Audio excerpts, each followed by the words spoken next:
नमस्कार। आज हम एक ऐसी कहानी में उतरने वाले हैं जो किसी जासूसी नॉवल से कम नहीं है। ये कहानी है एक खोई हुई सभ्यता की और एक ऐसी वैज्ञानिक पड़ताल की जिसने सब कुछ बदल दिया। ये कहानी है एक 5000 साल पुरानी सभ्यता की, जो अचानक एक संयोग से दुनिया के सामने आई और इसका सबसे बड़ा राज खोला आज के जमाने के विज्ञान ने। तो चलिए, इतिहास के इस सबसे बड़े रहस्य की परतों को एक-एक करके खोलते हैं। तो पहला चैप्टर, एक खोई हुई दुनिया मिली। और जानते हैं, ये कहानी किसी बड़े पुरातत्वविद से नहीं बल्कि एक भगोड़े सैनिक से शुरू होती है। और ये खोज कम, एक बहुत बड़ी तबाही ज्यादा साबित होने वाली थी। तो हुआ ये कि 1826 में चार्ल्स मैसन नाम का एक भागा हुआ ब्रिटिश सोल्जर कुछ खंडहर देखता है और अपनी डायरी में लिख लेता है, पर किसी ने कोई खास ध्यान नहीं दिया। फिर लगभग 30 साल बाद एक ऐसी गलती हुई जो इतिहास की किताबों में दर्ज हो गई। ब्रिटिश इंजीनियरों ने एक पूरी रेलवे लाइन बनाने के लिए उन्हीं 5000 साल पुरानी इमारतों की ईंटें उखाड़ लीं। गनीमत थी कि 1920 के दशक में दयाराम साहनी और आर.डी. बनर्जी जैसे आर्कियोलॉजिस्ट ने जब खुदाई शुरू की, तब जाके दुनिया को एहसास हुआ कि ये कोई आम खंडहर नहीं थे। और ये बर्बादी कितनी बड़ी थी, अंदाजा लगाइए। करीब 160 किलोमीटर लंबी रेलवे लाइन हड़प्पा शहर की ईंटों से बना दी गई। मतलब दुनिया की सबसे महान और पुरानी सभ्यताओं में से एक का कितना बड़ा हिस्सा ट्रेन के पहियों के नीचे हमेशा के लिए दफन हो गया। लेकिन जो कुछ बच गया था ना, उसने पूरी दुनिया को हैरान कर दिया। जब खुदाई हुई तो ऐसे शहर मिले जो उस जमाने के हिसाब से अतीत के नहीं बल्कि भविष्य के शहर लगते थे।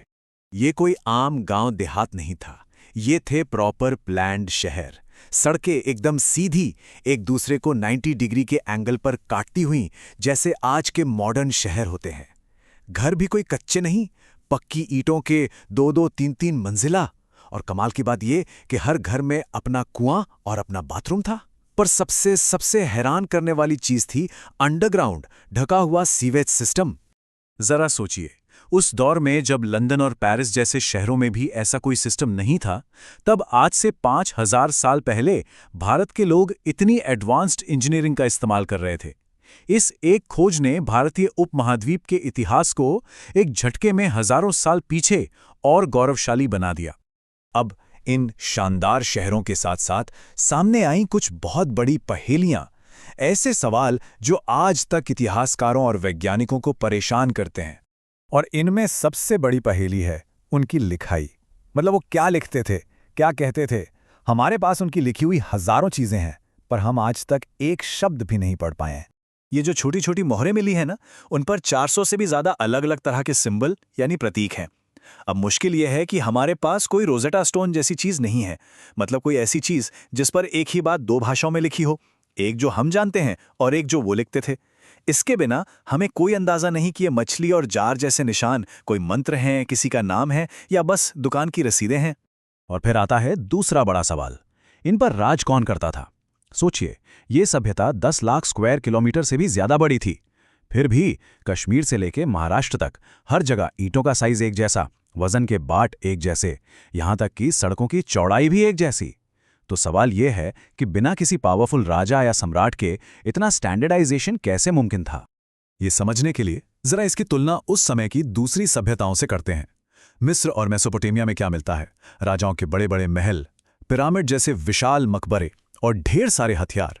और सिंधु घाटी में बिल्कुल उल्टा, यहां कोई महल या राजा का मकबरा नहीं मिला। सबसे बड़ी बिल्डिंग है एक पब्लिक स्विमिंग पूल, जिसे ग्रेट बाथ कहते हैं। हथियार ना के बराबर हैं, लेकिन बच्चों के खिलौने और पासे वो खूब मिले हैं। ये सब देखकर ऐसा लगता है कि ये समाज शायद लड़ाई झगड़े से ज्यादा व्यापार और शांतिपूर्ण सामुदायिक जीवन को महत्व देता था। लेकिन फिर लगभग 1900 ईसा पूर्व के आसपास सब कुछ बदल गया। ये महान सभ्यता अचानक जैसे गायब हो गई। शहर के शहर वीरान हो गए। तो अब आता है इस कहानी का सबसे बड़ा सवाल, आखिर इनके साथ हुआ क्या?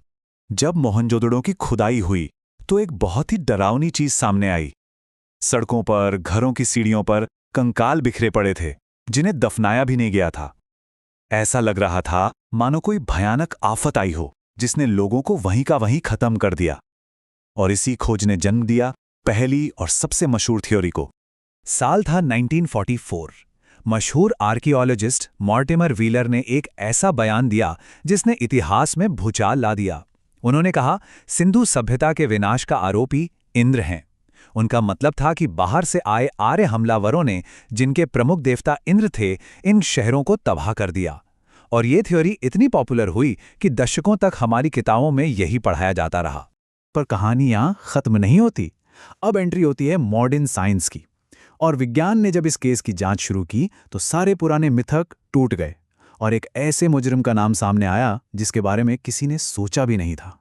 तो चलिए देखते हैं कि साइंस की अदालत में क्या हुआ।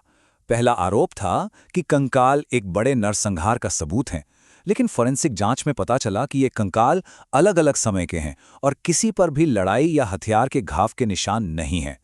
दूसरा आरोप था कि बाहर से आर्य आए थे, लेकिन हरियाणा के राखी घड़ी में मिले एक 4500 साल पुराने कंकाल के डीएनए ने सब कुछ साफ कर दिया। उस डीएनए में बाहर से आए किसी भी समूह का कोई जीन नहीं मिला।